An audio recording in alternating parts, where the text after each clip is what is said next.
Hey, this is Sam Black off a fairly unsuccessful 1-3 foray into Grixis control in Standard. I think that the matches that I lost felt pretty tough. The combination of random threats that I have to interact with and Gideon, or just recursive amalgams, are both tough for this deck. I definitely learned some things about, for instance, the importance of To the Slaughter. But overall, not terribly surprisingly, it felt like the metagame has shifted to be appreciably more hostile for this style of deck, with an increase in Gideon's metagame share in particular, I suspect.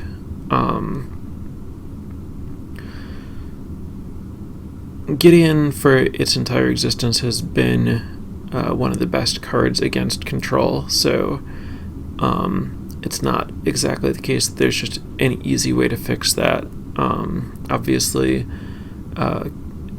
things like Negate and Void Shatter and To the Slaughter and Ruinous Path are good against Gideon in that they allow you to answer it, but all of the decks that play Gideon are designed to get you out of position in some way such that they can force it through, and the cleaner answers to it are more narrow and worse positioned in the format as a whole. Ruinous Path, for instance, is just not necessarily where you want to be in the Copter format. So I will say that despite that, this deck did feel like it had a decent amount of play against those things. We saw the deck play out in a way that was effectively beaten. I mean, I beat the Amalgam deck once in a way that kind of showed what those games look like. It's best if you can exile one or two of their recursive things, but in general it's possible for enough rock hard advantage to fight your way through it. It's not easy, but it can happen.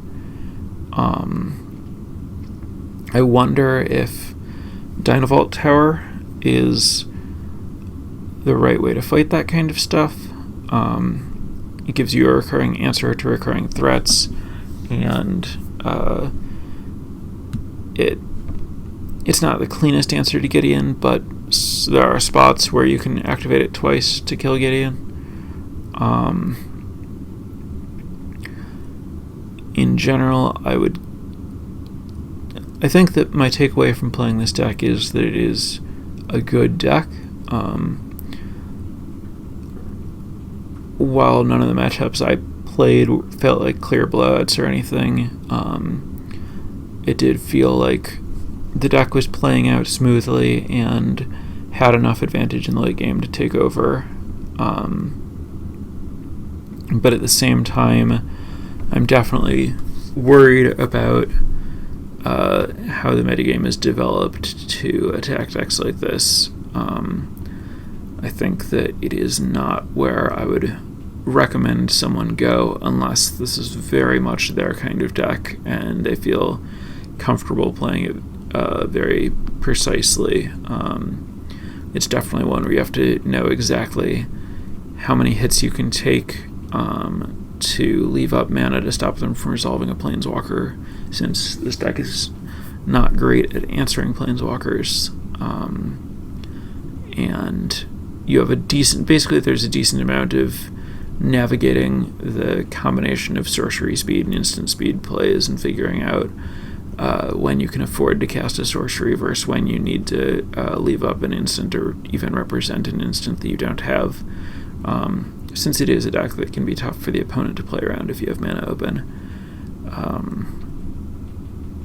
So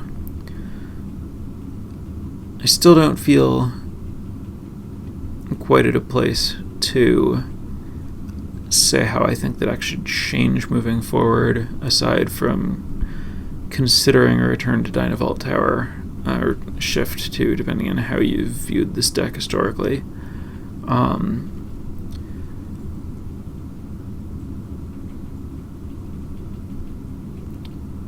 But yeah, I think it's strong enough to be a reasonable choice for people who are looking to play this kind of deck, but definitely the tools exist to attack it if this is not what you're looking to do. And I think Gideon is the simplest card to add to an existing strategy to really make things awkward for this kind of deck.